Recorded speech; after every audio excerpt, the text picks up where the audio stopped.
DreAllDay.com. What's going on, everybody? Dre Baldwin, DreAllDay.com.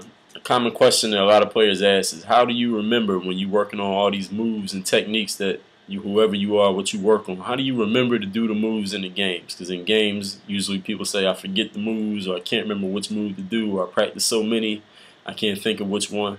Answer is that you don't remember moves in games. In games, the game moves so fast you don't have time to think like, oh, let me try this move or let me do this move. You might get 1 or 2 chances in a game where the thought actually crosses your mind. But in a game, it's happening so fast, what's going to happen is your muscle memory is going to take over, which means you're going to do whatever you practice the most.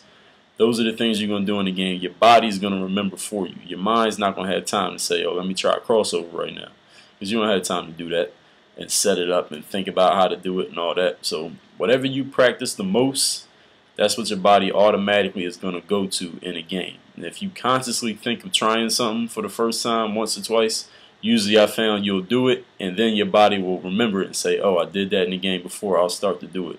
So maybe if you go into a game thinking, let me do this move one time, this new move one time, your muscle memory will take over and remember that you did it in a game before and you'll do it again.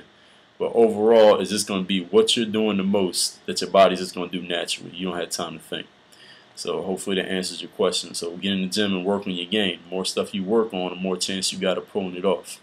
Dre Baldwin, DreAllDay.com. That's it. Dre all day, baby.